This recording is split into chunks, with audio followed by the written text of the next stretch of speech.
제가 오늘 본문 말씀을 묵상하는 중에 계속 떠오르는 인물 두 사람이 있었습니다. 그 두 사람 중에 한 사람은 월터 디즈니인데요. 여러분이 다 아시지만 월터 디즈니는 미키 마우스 또 도널드 덕 이런 수많은 애니메이션 캐릭터를 개발해 가지고 전 세계 어린이들에게 꿈과 환상을 심어준 인물 아니겠습니까? 근데 근래에 제가 이 월터 디즈니라는 인물을 떠올리게 된 것은 다시 세움이라고 하는 책에 나오는 그와 관련된 내용 때문인데요. 미국에서 월터 디즈니가 개장될 당시에는 이미 월터 디즈니가 죽은 뒤라고 합니다. 이게 참 억울한 일 아닙니까? 모든 꿈을 꾸고 모든 걸 계획했던 그 사람이 이 개장을 못 보고 그냥 병으로 죽은 겁니다. 그래서 이제 그 개장식 날 월터 디즈니를 대신해서 그의 아내가 개장식 연설을 했다고 합니다. 근데 그 사회자가 그의 아내를 소개하면서 이런 말을 하는 겁니다. 여사님, 회장님이 이 개막식을 보았다면 얼마나 좋았겠습니까? 안타까움을 그렇게 피력한 거 아니겠습니까? 그랬더니 월터 디즈니의 아내가 기가 막힌 말을 했습니다. 이렇게 말을 하는 겁니다. 그는 이미 디즈니 월드를 가장 먼저 본 사람인걸요. 그는 이미 이것을 다 보고 꿈을 꾸었습니다. 이게 너무 기가 막힌 이야기 아닙니까? 비록 그가 개장식을 못 보고 죽었지만 이미 그 머릿속에서 오늘 이 모든 것들이 다 꿈을 꾸면서 비전을 가지면서 다 펼쳐져 있었고 그걸 가장 먼저 본 사람이 자기 남편이라는 겁니다. 제가 한동안 이 월트 디즈니의 그 아내의 그 말이 얼마나 제게 도전이 됐는지 모릅니다. 그런가 하면 오늘 본문 말씀을 묵상하면서 자꾸 떠오른 인물이 한 명 더 있었는데 현대 선교의 아버지라고 불리우는 윌리엄 캐리 선교사입니다. 몇 주 전에도 우리가 함께 구호를 외쳤던 하나님으로부터 위대한 일을 하라, 하나님을 위하여 위대한 일을 시도하라, 이게 바로 윌리엄 캐리거든요. 이분과 관련 있는 책들이 참 많이 남았는데 그 중에 하나님의 꿈을 따라간 구두수성공 윌리엄 캐리라는 책이 있는데요. 그 책에 보면은 윌리엄 캐리는 시골에서 태어나서 초등학교 학력이 전부인 아주 평범한 사람이었습니다. 이런 윌리엄 캐리에게 하나님의 위대한 꿈이 심어지니까요, 그 비전을 가지고 인도 선교사로 파송됩니다. 그리고는 복음을 알지 못하던 인도 사람들을 위하여 온 정성을 다하여 복음을 전하고 성경을 번역하고 그리고 세란포르라는 기독교 대학도 설립하고 수많은 일을 합니다. 그 모든 업적이 인정이 돼가지고 지금 사람들은 윌리엄 캐리를 현대 선교의 아버지라고 그렇게 부를 정도로 큰 업적을 남긴 인물인데요, 제가 주목하는 것은 그런 큰 업적이 아니고요, 그런 화려한 명성이 아니고요, 그것보다는 그 과정에서 이 윌리엄 캐리가 겪어야 했던 억장이 무너지는 가슴 아픈 일들이에요. 그 당시 인도에서의 생활이 얼마나 위험한 것인지, 그 인도에서 그 아들이 전염병을 앓다가 죽습니다. 그리고 그 아들의 죽음을 너무나 견디다 못했던 그 아내, 그 죽은 아들의 어머니는 또 우울증이 와가지고 우울증으로 숨을 거둡니다. 그것 말고도 말로 다 할 수 없는 엄청난 그런 고통을 윌리엄 캐리 선교사가 겪는데요, 그럼에도 불구하고 끝까지 그는 포기하지 않고 40년이라는 긴 세월을 인도를 위하여 사역을 했기 때문에, 그래서 이제 현대 선교의 아버지라는 그런 놀라운 평가도 받게 되는 거 아니겠습니까? 그래서 제가 이런 질문이 나오는 겁니다. 그는 어떻게 이런 엄청난 시련, 어지간한 사람 같으면 내 이제 인도에서 더 이상 있을 수가 없다, 죽은 아들 생각나고 죽은 아내 생각이 나서 이게 못 견디겠다, 그리고는 귀국했을 것 같은데요, 어떻게 40년이라는 긴 세월을 인도에서 그렇게 사역을 했을까? 제가 이렇게 생각해 보니까 그 견뎌낸 윌리엄 캐리도 대단하지만 저는 이런 생각이 드는 겁니다. 어떤 면에서는 포기할 수 없는 너무나 강한 인생의 꿈이 있었기 때문에 그 꿈이 아내가 죽었을 때 찾아오는 절망감도 이기게 하고 그 꿈이 자식이 죽었을 때 찾아오는 절망감도 이기게 하는 힘이 되고 능력이 되지 않았을까, 그런 생각이 드는 겁니다. 그래서 저는 오늘 여러분에게 이렇게 묻고 싶은 게 있는데요. 여러분은 지금 윌리엄 캐리 선교사처럼 자식이 죽어도, 아내가 죽어도 절대로 포기할 수 없는 그런 꿈이 있습니까? 그 어떤 꿈이 여러분 인생을 견인하고 있습니까? 이 꿈이 있기 때문에 나는 죽을 수도 없고 나 아플 수도 없어, 그렇게 결단할 수 있는 꿈이 있습니까? 그 제가 오늘 본문을 묵상하는데 자꾸 이 두 인물이 떠오르는 이유는 오늘 본문을 기록한 사도 바울 때문이에요. 사실 뭐 꿈, 또 뭐 비전, 이런 이야기를 한다고 한다면 사도 바울을 따라갈 사람이 많지 않습니다. 그는 처음 예수 믿을 때 하나님 주신 사명이 그 인생의 꿈이 되고 비전이 돼가지고 일평생을 흔들림 없이 초지일관으로 그 꿈을 향하여 달려갔던 분 아닙니까? 오늘 본문에서도 사도 바울은 자기가 가진 꿈을 이루기 위하여 3번에 걸친 여행을 계획한다, 이거를 지금 밝히고 있는데요. 그가 밝히는 첫 번째 여행 계획은 이제 모금한 헌금을 가지고 고린도에 있는 예루살렘으로 가려는 계획을 내가 갖고 있다. 그리고 두 번째 여행 계획이 뭐냐 하니까 이제 예루살렘에서 다시 로마로 가려는 계획을 내가 가지고 있다.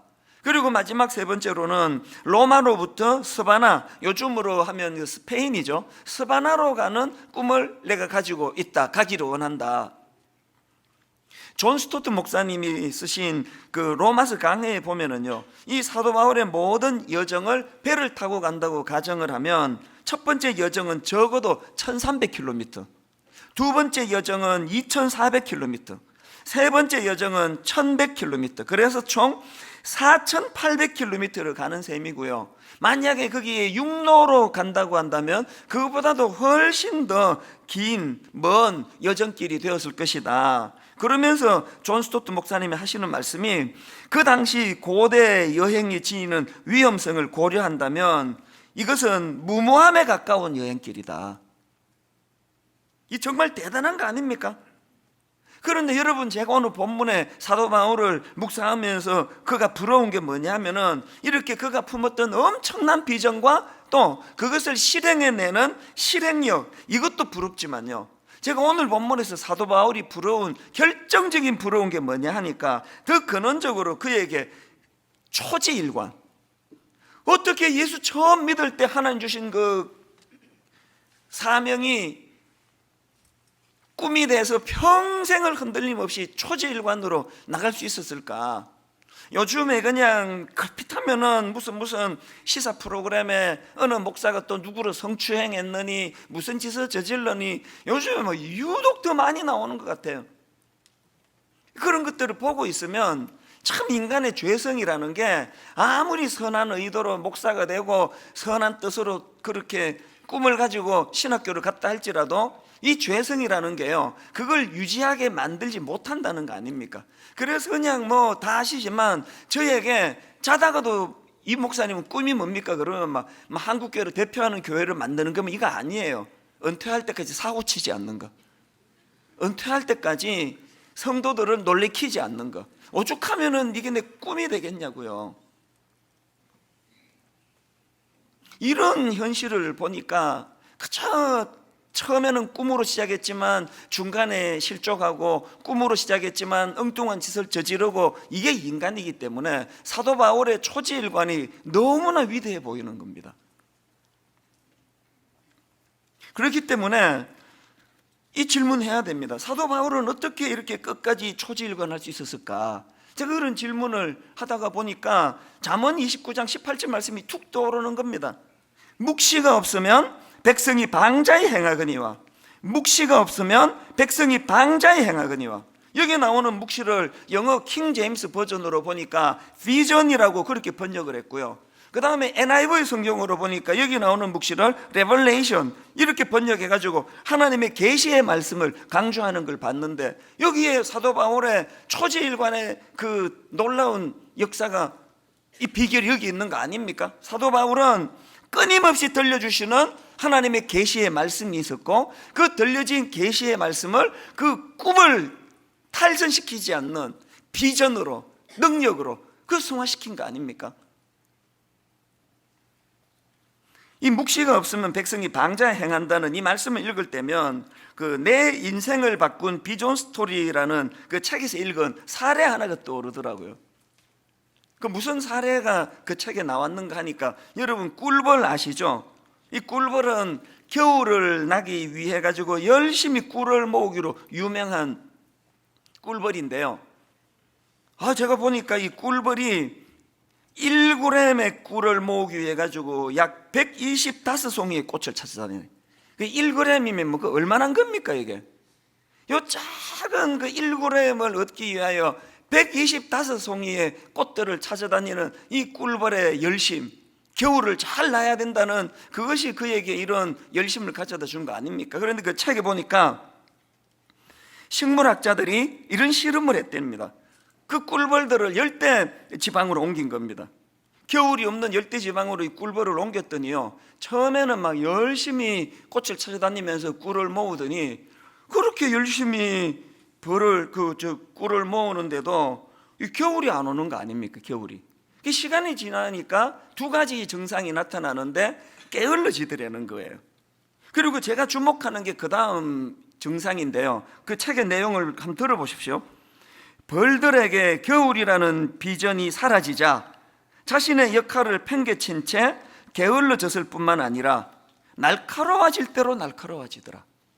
이 벌이 더 이상 비전이 없고 겨울이 없는 그곳에서 꿀을 모아야 되는 이런 게 없어지고 나니까 자꾸 사람을 공격하고 날카로워지더라고 그러는데, 제가 그 대목을 읽다가 보니까 그렇게 날카로워진 집사님, 권사님이 자꾸 떠오르는 거예요.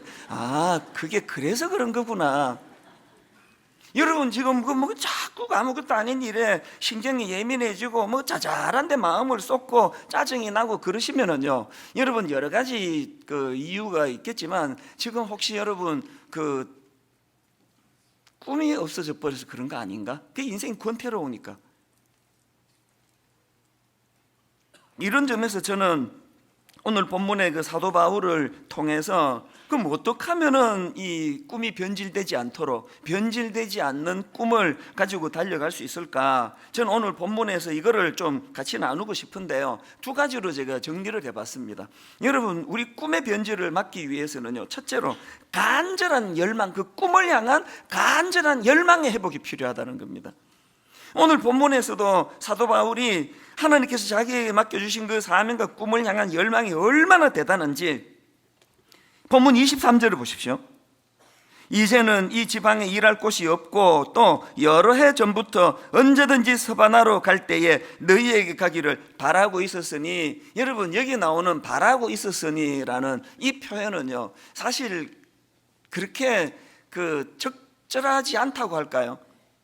왜냐하니까 여기 나오는 이 바라고 있었으니가 헬라어로 에피포디아라는 단어인데, 이 단어는요 아주 강한 소원과 열망 이런 걸 나타낼 때 사용하는 단어라는 겁니다. 그러니까 우리말로 뭐 바라고 있었으니 뭐 기회 되면 가고 뭐 이런 정도가 아니고요, 이 바라고 있었으니를 어떻게 바꿔야 됩니까? 매우 갈망하고 강한 표현이에요. 그런가 하면 바로 이어 나오는 24절도 마찬가지입니다.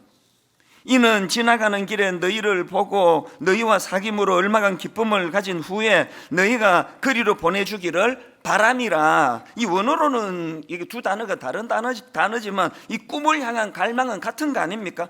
그리고 여기 나오는 이 표현은 사도행전 26장에도 나오는데요, 사도행전 26장에서 바울이 지금 고소당해가지고 재판받고 있는 중입니다. 그때 이제 바울의 말 한번 들어보십시오. 사도행전 26장 6절 7절.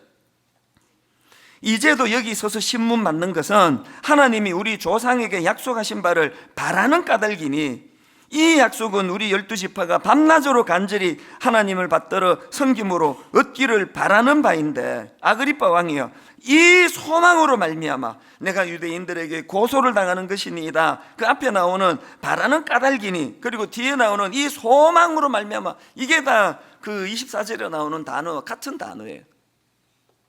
제가 여기서 사도 바울에게 감동을 받는 게 뭐냐 하면은요, 지금 고발당해가지고 재판받고 신문당하는 상황이에요. 그런데 사도 바울은 이런 비참한 상황조차도 이 모든 과정들이 내가 이런 큰 주님 주신 꿈을 갖고 달려나가기 위해서는 이거는 치러야 되는 과정이다. 심지어는 이 재판조차도 내 꿈을 이루어내는 도구로 쓸 수 있다, 그런 생각을 가지고 있으니까 낙심이 없어요. 사도 바울에게 낙심이 없습니다.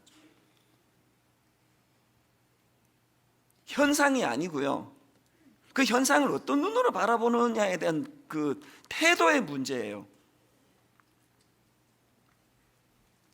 제가 앞에서 언급했던 내 인생을 바꾼 비전 스토리라는 그 책의 부제가 열망하고 발견하며 실천하라, 이 구호가 참 좋아서 옮겨 적어놨습니다.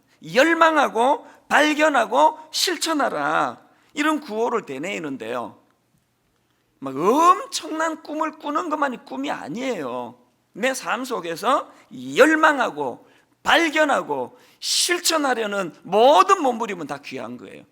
제가 이 설교를 준비하다가 20대 그 중반 생각이 나서 참 미소가 나왔는데요, 제가 23살 때 이제 이민을 가가지고 24살인가 25살 때에 주사실이라는 단체를 만들었습니다.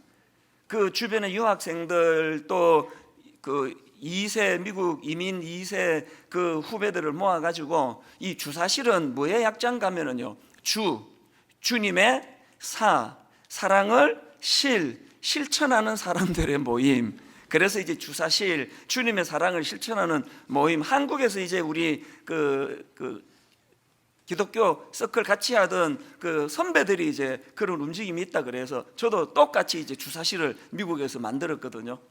그리고는 이제 주변 우리 그 유학생들에게 한 달에 $5도 좋고 $10도 좋고 $20도 좋고, 우리가 형편되는 대로 십시일반 해가지고 우리가 가난한 사람들을 좀 도우면 좋겠다, 그런 좋은 뜻으로 이제 주사실을 만들고 또 행동 강령도 만들고 내규도 만들고 막 거창하게 창립 총회를 했는데, 결론 허지부지 다 끝나버려서 완전히 실패한 겁니다. 그래서 제가 막 지난주에 기억을 떠올려 보니까 이게 어디까지 가다가 끝났는지도 모르겠더라고요. 그냥 완전히 끝나버렸어요. 그래서 그때 깨달은 게 뭐냐, 이게 의욕만 갖고 되는 게 아니고요, 철저한 준비가 있어야 되는데 그냥 꿈만 꾸다가 그냥 그대로 끝나버렸어요. 그 모임이 어떻게 되는지 모르겠습니다. 그러나 여러분, 저는요 그걸 실패라고 생각하지 않습니다. 왜? 비록 어린 나이에 조직력도 없고 생각도 모자라 가지고 비록 그러다 흐지부지 됐지만, 그러나 제 마음속에서 하나님 보시기에 열망하고 발견하고 실천하라. 그래서 저는요 수십 년이 지난 지금 이 주사실의 정신이 이어져 가지고, 제가 지난주에다가 우리 복지재단 관계자한테 다시 물어봤습니다. 지금 유급 직원이 얼마나 되느냐고. 우리 복지재단의 유급 직원이 200명 가까이 됩니다. 그 수많은 유급 직원, 유급 그 복지재단만 있습니까? 이웃 사랑부에서 너무나 헌신하는 그 모든 그 모습들이 다 그 주사실, 주님의 사랑을 실천하는 사람들의 모임, 여기서부터 이게 맥을 같이 하는 거 아닙니까? 여러분은 동의를 안 하시는 것 같은데 저는 그렇게 생각하고 있습니다. 뭘 지금 제가 강조합니까? 열망하고 발견하고 실천하라. 이건 그 어떤 꿈의 크기의 문제가 아니에요. 막 엄청난 일을 하느냐의 문제가 아니에요. 내게 맡겨진 작은 거라도 우리가 함께 꿈을 꾸는 것. 우리가 이 송림중고등학교로 들어오는 과정도 그렇고 여기 들어와 가지고도 저는 이거 자부심을 갖는데요, 전국에서 지금 송림중고등학교와 분당 우리 교회만큼 알콩달콩 사이좋게 잘 지내는 이런 일은 쉽지가 않습니다. 단 한 번도 갈등이 없었거든요. 그런데 그 박기성 장로님 행정실장님이라고요, 그분을 위시한 여러분들이 그 중재 역할을 참 잘해준 걸 고맙게 생각하는데, 그 중에 행정실장님인 이 박기성 장로님이라는 분은 참 많이 도와주셨습니다. 근데 제가 이분을 만나면 자꾸 이분이 하시는 말씀이, 나는 이제 퇴직하고 나면, 그냥 은퇴하고 나면 나는 선교 갈 거라고 그런 말씀을 계속 하시더라고요. 그 선교에 대한 그런 꿈을 저에게 계속 피력해 주셨는데, 어느 날 이분이 조기 은퇴를 하셨어요. 내가 보기에는 아직도 학교가 더 필요하는 것 같은데 막 과감하게 여기까지입니다. 그렇게 하고 딱 은퇴하고는 어디로 가셨는지 아십니까? 남아프리카 공화국으로 사랑하는 아내와 함께 모든 가산 다 정리하고 남아프리카 공화국으로 선교로 가셨어요. 이분이 가끔씩 기도 편지 보내주는데 어떨 때 사진을 보면은요, 그 가난한 아이들 우르르 모여 있는데 뭔가를 나눠주고 있는 그런 사진을 보면 얼마나 도전이 되는지 모릅니다. 우리 박기성 장로님 선교사님의 위시에서 수많은 우리 선교사님들, 또 자비랑 선교사님들, 그분들의 꿈이 열망하고 발견하며 실천하라, 여기에 해당되기 때문에 너무나 존경스러워 보이는 겁니다. 그런가 하면 두 번째로 꿈의 변질을 막기 위해 우리가 하나 더 기억해야 될 게 있는데요, 하나님을 향한 전적인 의지예요. 본문 30절을 보십시오. 형제들아, 내가 우리 주 예수 그리스도와 성령의 사랑으로 말미암아 너희를 권하노니. 앞에서 제가 사도 바울이 하나님 주신 그 꿈에 대한 간절한 열망이 있었다, 이게 필요하다 그랬는데, 이 간절한 열망이 인간적인 몸부림이라면요, 이것만 있어갖고 안 됩니다. 하나님을 향한 전적인 의지, 이 꿈을 주신 분이 하나님이심을 믿고 하나님을 의지하는 거예요. 그래서 제가 몇 주 전에도 소개해드렸지만 고린도전서 3장에서 고린도 교회 성도들이 무슨 바울파니 아볼로파니 그렇게 분열하고 있을 때 사도 바울이 뭐라고 질책합니까? 고린도전서 3장 4절부터 7절 다시 한번 보십시오. 어떤 이는 말하되 나는 바울에게라 하고 다른 이는 나는 아볼로에게라 하니 너희가 육의 사람이 아니리요. 그런즉 아볼로는 무엇이며 바울은 무엇이냐? 그들은 주께서 각각 주신 대로 너희로 하여금 믿게 한 사역자들이니라. 그 다음 6절 7절 여러분, 우리가 관심을 갖고 한번 같이 한번 읽어보시기 바랍니다. 6절과 7절 같이 읽습니다. 나는 심었고 아볼로는 물을 주었으되 오직 하나님께서 자라나게 하셨나니 그런즉 오직 자라게 하시는 이는 하나님뿐이니라. 그런즉 심는 이나 물 주는 이는 아무것도 아니로되 오직 자라게 하시는 이는 하나님뿐이니라. 사도 바울이 이런 인식을 갖고 있으니까 그 꿈이 크면 클수록 전적으로 하나님을 의지하는 거예요.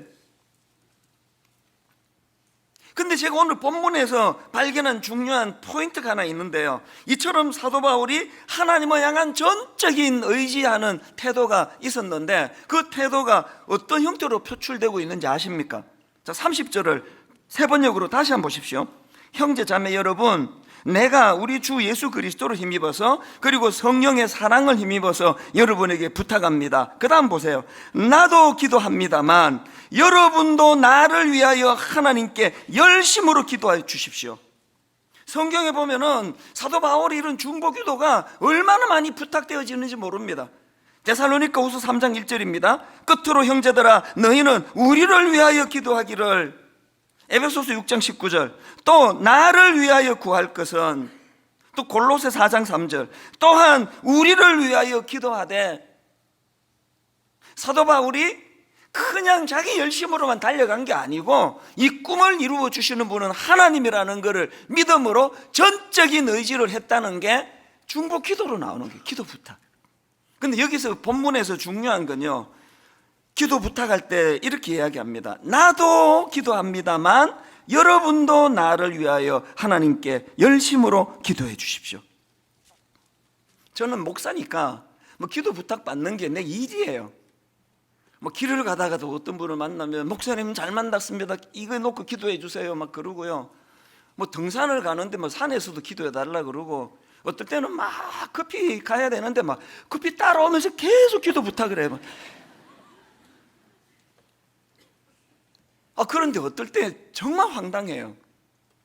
그렇게 간절하게 기도 부탁한다고 그려놓고요, 한 몇 달 지나가지고 그 기도 부탁했던 분을 이제 교회 입구에서 만납니다. 궁금하니까 묻겠죠.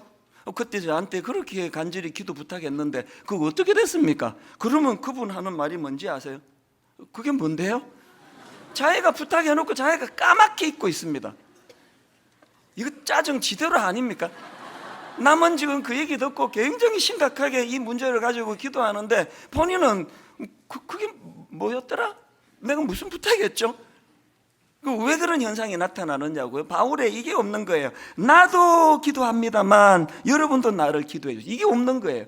이 기도가 무슨 인사말처럼 그냥 심심한 할 말은 말만 막히면은 기도해 주세요 해놓고 자기는 잊어버리는 거예요. 제가 분당 우리 교회에 이 중보기도 부탁할 때 기도 룰을 내가 하나 만들었습니다. 이제 내일부터 여러분들이 누구에게 기도 부탁할 때는 요 앞에 말을 안 붙이면 접수를 시키지 마세요.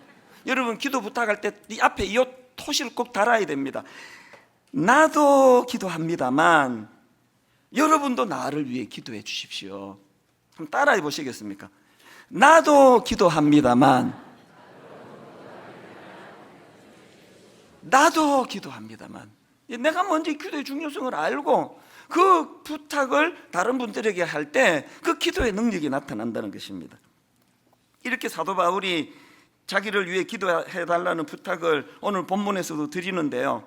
그리고는 이제 31절 32절에서 그 기도 부탁 내용이 뭔지를 이렇게 기록을 합니다. 세 번역입니다. 내가 유대에 있는 믿지 않는 자들에게서 화를 당하지 않도록, 그리고 또 내가 예루살렘으로 가져가는 구제금이 그곳 성도들에게 기쁘게 받아들여질 수 있도록 기도해 주십시오. 지금 막 도처에 꿈으로 달려가는 바울을 죽이려는 악한 것들이 도사리고 있으니까 그 기도 부탁을 하는 겁니다. 그리고 그 다음 32절에도 그래서 내가 하나님의 뜻을 따라 기쁨을 알고, 이게 얼마나 중요합니까? 기왕의 꿈을 가지고 달려나가는데 그 마음에 하나 주시는 기쁨을 달라는 거예요. 기쁨을 가지고 여러분에게로 가서 여러분과 함께 즐겁게 쉴 수 있게 되도록 기도해 주십시오. 저는 이 바울의 기도 부탁을 보면서 여러분 그 선교와 관련해서 가든지 보내든지 이 표현 아시죠? 그리고 가는 선교사, 보내는 선교사. 여기 우리 모두가 다 사도 바울처럼 그냥 해외로 그렇게 못 나갑니다. 그 박기성 장로님처럼 그렇게 남아공으로 모두가 다 갈 수 없습니다. 그래서 우리가 뭘 해야 됩니까? 그분들이 가는 선교사라면 우리는 보내는 선교사예요. 뭘로? 중보기도로, 물질로. 오늘 주보에도 크게 그 광고를 내놨는데요. 지금 저희 교회에서는 매월 둘째 주일에 미셔널 기도회를 가집니다. 이 미셔널 기도회는 모든 성도님들이 다 해야 되는 기도예요. 가든지 보내든지. 제가 이렇게 그 바울의 꿈이 끝까지 변질되지 않았던 비결이 두 가지라고 말씀을 드렸는데요. 그에게 간절한 열망이 있었고 또 하나님을 향한 전적인 의지가 있었다고 말씀을 드렸는데, 사실은 여러분 사도 바울이 절대로 자기 꿈을 포기할 수 없었던 이유가 하나 더 있습니다. 그게 뭔지 아십니까? 사도 바울이 품었던 그 꿈은 다름 아닌 예수 그리스도가 품으셨던 꿈이기 때문에 그렇습니다. 마태복음 28장 18절부터 20절 한번 보십시오. 이거 그냥 익숙한 문장이라고 흘리지 말고요, 그 주님의 표현 하나하나에 주님의 마음이 담겨져 있는 그 간절함, 그 주님의 꿈이었구나. 이게 우리가 죽음을 앞두고 자녀들에게 유언을 남길 때 가장 내 마음에 깊이 묻어두었던 그 이야기를 하는 거 아닙니까? 이런 마음으로 여러분 마태복음 28장 18절 제가 앞부분을 큰 소리로 선포할 거거든요. 예수께서 나와 말씀하여 이르시되 이렇게 선포할 때 그 이후의 모든 구절을 성도님 전부가 다 우리 주님의 꿈이 이것이었구나, 이거를 되새기는 차원으로 다 같이 읽으시면 좋겠는데요. 자, 앞부분을 제가 먼저 열어드립니다. 이렇게 제가 읽어드립니다. 뒷부분은 읽으십시오. 예수께서 나와 말씀하여 이르시되 하늘과 땅의 모든 권세를 내게 주셨으니 그러므로 너희는 가서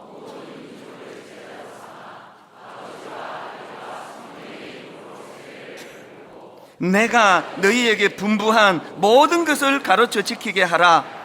볼지어다 내가 세상 끝날까지 너희와 항상 함께 있으리라 하시니라. 이 예수님의 꿈이에요. 제가 이 구절이 지난주에 왜 눈물이 됐는지 아십니까? 예수님은 주님이 품으셨던 그 꿈을 우리를 통해 이루기 원하시는 거예요. 그리고 주님은 주님이 품으셨던 그 꿈이기 때문에 우리가 중심만 잡고 있으면 예수님께서 우리 인생을 견인해 가신다는 거예요. 이걸 제가 지난주에 내 인생을 내가 반추하면서 깨닫고는 눈물이 핑 도는 겁니다. 몇 년 전에요, 제가 시카고 방문을 하는 중에 제가 졸업한 UIC라고 일리노이 주립대학, 시카고에 있는 일리노이 주립대학이에요. 거기를 오랜만에 방문했습니다. 차도 없고 뭐 면허증도 없고 그러니까 지하철을 타고 막 그냥 기억을 떠올리면서 그렇게 제 모교를 갔는데요. 그때가 여름 방학이라 가지고 학생도 별로 없었습니다. 그때 20대 초반에 미국 가서 너무나 암담하고 앞이 보이지 않던 그때도 떠오르고, 그러면서도 하나님이 어떻게 저를 여기까지 견인해 주셨나, 그래서 제가 자꾸 눈물이 나더라고요.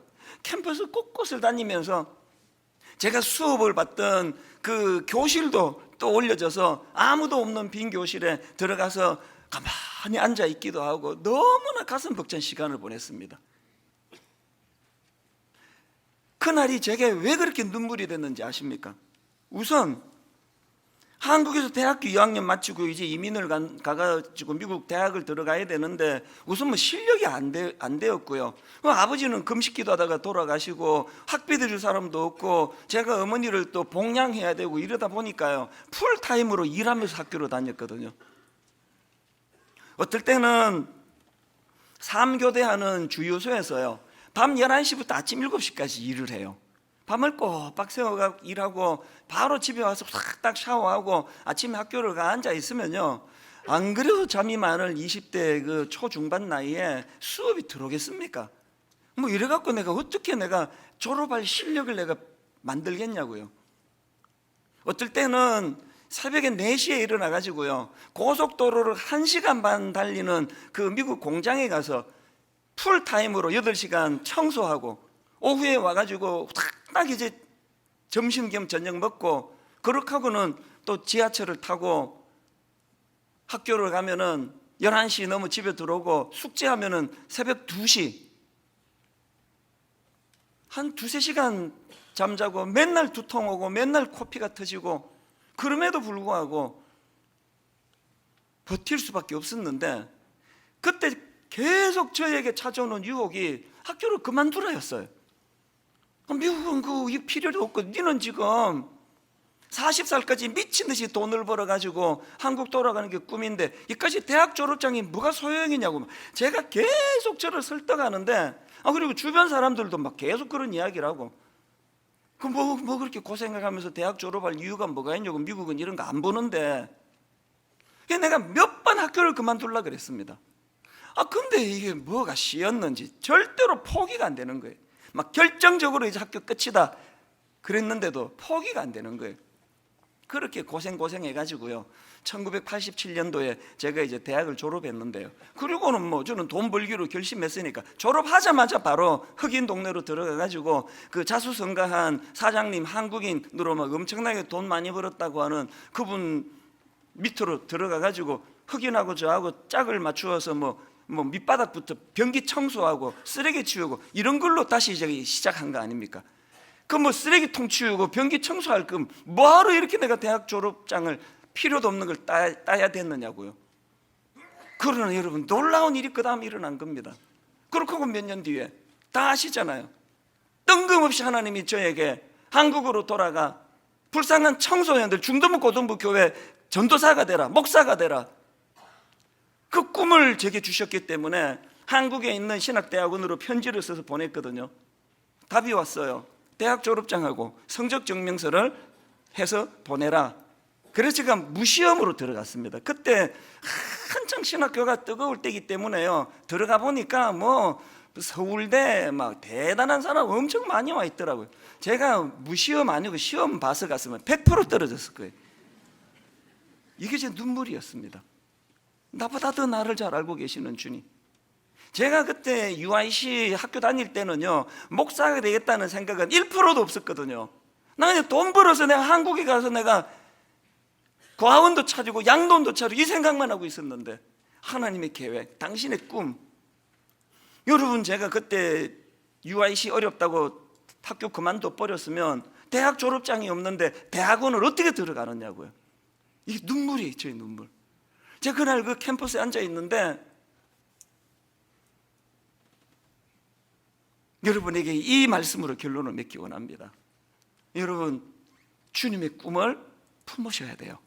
주님의 꿈을 여러분이 품으면 그 주님의 꿈을 이루어 주시기 위하여 여러분을 견인해 주신다는 사실이에요. 전공도 사회학을 해가지고요, 정말 죽는 줄 알았습니다. 시험을 보고 나면은 뭐 미국 애들이 둘러 앉아가지고는 이번에 문제가 너무 어려워가지고 답을 쓸 수가 답이 뭔지를 몰랐다고. 그러면 내가 속으로 이런 생각을 하죠. 네가 답이 뭔지를 모를 때 나는 문제가 뭔지를 몰랐다. 나는 그 모든 과정을 이거 기적 같은 하나님 은혜로 그렇게 8시간씩 일하고 영어 실력 하나도 없는 제가 하나님의 계획으로는 네가 반드시 대학을 졸업해야 네가 신학대학원으로가 목사가 될 수 있다. 그때 포기했으면요 여러분하고 저하고 못 만나는 거죠. 어떻게 만납니까? 여전히 미국에서 뭘 하고 있을지 모르겠지만 결론은 했습니다. 24절에 사도 바울이 이렇게 말합니다. 그러므로 또한 내가 너희에게 가려 하던 것이 여러 번 막혔더니 이게 저에게 너무나 도전이에요. 사도 바울이 이렇게 이야기합니다. 그러므로 또한 내가 너희에게 가려던 것이 여러 번 막혔더니, 여러분 사도 바울의 위대함이 뭡니까? 그가 경험한 여러 번 막혔더니 그의 좌절, 그의 실패, 이것이 그로 하여금 낙심으로 몰고 가지 않고 여러 번 막혔더니 이룰 수 없었던 그의 실패가 사도 바울의 꿈이 되는 거예요. 사도 바울의 비전이 되는 거예요. 그래서 나온 게 로마서입니다. 그래서 나온 게 주옥 같은 로마서예요. 여러분의 이룰 수 없었던 꿈이 여러분을 초라하게 만드는 흉기가 되도록 방치하지 마시고 여러분의 꿈이 로마서를 만들어내는 사도 바울과 같은 놀라운 여러분 인생의 재료가 되고 도구가 되기를 주님 이름으로 축복합니다. 오늘 말씀을 기억하시면서 우리 찬양 제목이 내 삶의 이유, 내 삶의 이유라, 내 삶의 이유라. 나는 삶의 이유가 있는가? 질문하시면서 함께 찬양 불러보기 원합니다. 예수는 내 힘이요.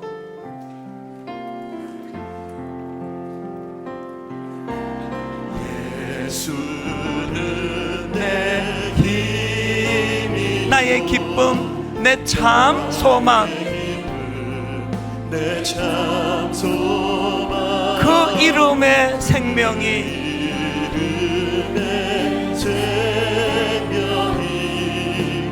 내 삶의 이유 전적인 의지 오직 주만 따라갑니다.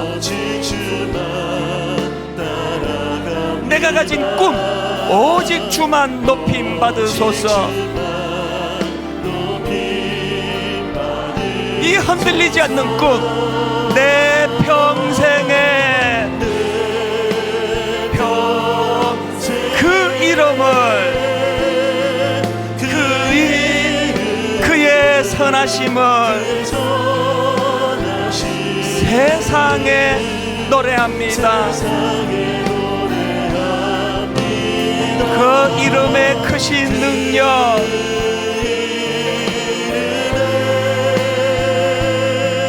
크신 능력 영원한 생명이 내 삶의 다시 한번 묻습니다. 여기 지금 열대지방에 던져진 그 꿀벌과 같은 정상에 빠진 분 안 계세요? 그냥 인생이 권태스럽고 아무것도 아닌데 짜증스럽고 옆에서 그냥 배우자가 그냥 아무 말 아닌데도 그냥 짜증이 나고 여러 가지 이유가 있겠지만요, 꿈을 잃어버려서 그래요. 제가 겪어보니까요, 큰 그림을 그리면서 꿈을 향해 달려나갈 때는요, 옆에서 누가 찝쩍거리고 짜잘하게 그런 거 하나도 신경 안 쓰입니다. 이거 없이 어떻게 인생을 살겠냐고. 우리가 회복해야 되는 거 인생을 걸고 달려가는 꿈이에요. 하나님 주신 꿈, 예수 그리스도의 꿈이 내 꿈이 되기를 원합니다. 그 꿈을 가지고 달려가면 이찬수 목사에게 그렇게 하셨던 것처럼, 그래서 저는요 제 약함을 드러내는 게 하나도 부끄럽지 않습니다. 내 약함이 드러나면 드러날수록 이런 초라한 인생을 견인하신 하나님의 은혜가 더 크게 드러나기 때문 아닙니까? 저 같은 사람도 쓰이는데, 저 같은 사람도 견인해 주시는데, 여러분과 여러분 가정의 자녀들에게 하나님의 견인하는 은혜가 꼭 경험되기를 간절히 바랍니다. 이 소원을 가지고 우리 한 번 더 이 찬양 내 삶의 이유라 이렇게 고백하시기 원합니다. 예수는 내 힘이요. 예수는 내 힘이 나의 기쁨, 내 참 소망. 여러분에게 어떤 삶의 이유가 있습니까? 그 이름의 생명이 내 삶의 이유라. 하나님 향한 전적 의지, 오직 주만 따라갑니다. 내가 가진 꿈, 오직 주만 높임 받으소서.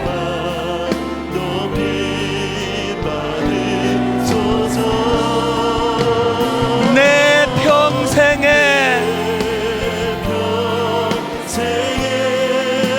그 이름을, 그의 선하심을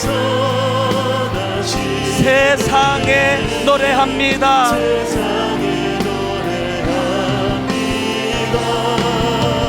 그 이름의 크신 능력, 영원한 생명이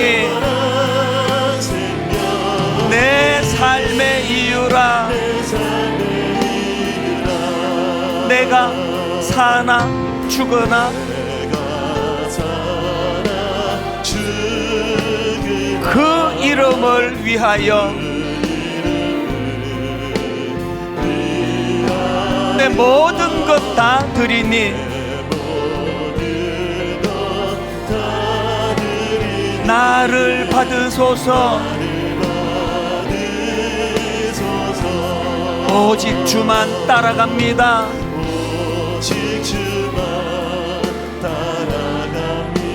오직 주만 높임 받으소서. 여러분 꿈을 회복하고 여러분 이렇게 한번 선포하기 원하지 않으십니까? 내 평생에 그 이름을, 그의 선하심을 세상에 노래합니다. 그 이름의 크신 능력,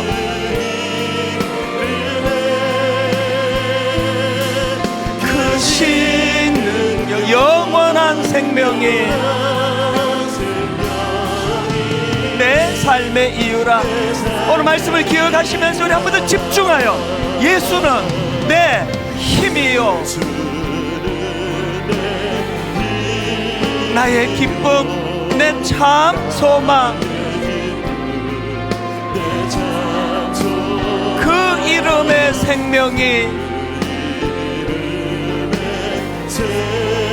내 삶의 이유라. 내가 사나 죽으나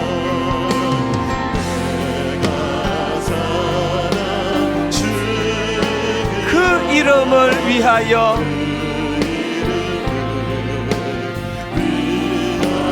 내 모든 것 다 드리니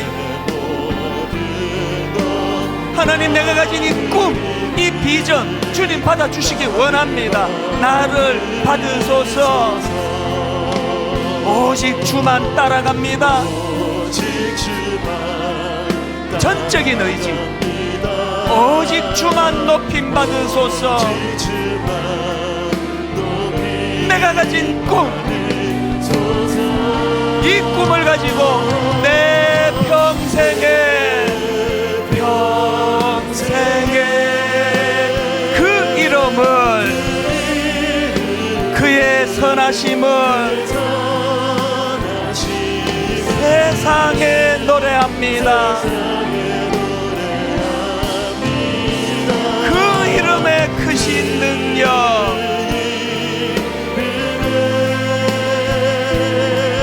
크신 능력, 영원한 생명이 내 삶의 이유라. 우리 모두 다 자리에서 일어나셔서 마지막으로 한 번 더 선포합니다. 오직 주만 따라갑니다. 오직 주만 높임 받으소서.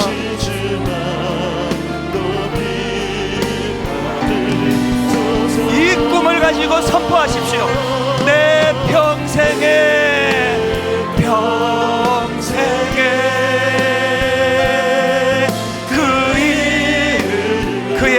선하심을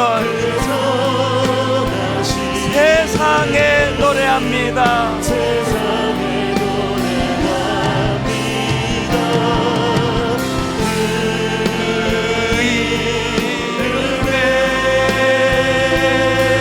그 신능력 영원한 생명이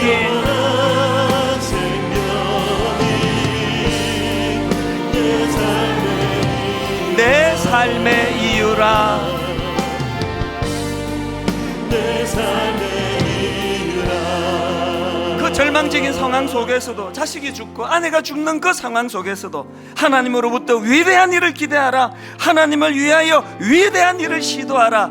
윌리엄 캐리, 그가 가진 꿈이 어떤 상황에서도 자기를 절망으로 빠뜨리지 않는 도구가 됐다고 한다면, 하나님 오늘 한 번 더 힘을 얻어 꿈을 가지고 달려가기를 원합니다. 주님이 견인하여 주시기를 원합니다. 이 마음을 가지고 우리 통성으로 같이 기도하시겠습니다. 살아계신 하나님 아버지, 오늘도 하나님 아버지 주신 말씀을 가지고 하나님 사도 바울처럼 변질되지 않는 꿈, 변질되지 않는 그의 비전, 하나님 아버지 늘 계시의 말씀이 들려지는 인생, 늘 들려진 그 계시의 말씀이 내게 꿈이 되고 비전이 되도록 하나님을 의지하는 인생, 하나님 아버지 그 은혜의 길로 저희들이 나아가기를 원합니다. 그 은혜의 길로 저희들을 인도하여 주시옵소서. 존귀하신 하나님 아버지, 우리들의 삶 가운데 이 놀라운 하나님의 은혜를, 이 놀라운 하나님의 능력을 가지며 위대한 하나님을 아무것도 경험할 수 있도록 인도하여 주시옵소서. 열대지방에 던져진 꿀벌 같은 인생이 아니라 하나님 아버지 일부람을 회개하여 125 꽃송이를 들어가며 꿈 때문에 지치지 않고 예수 믿는 저희들에게 은혜의 길로 전하여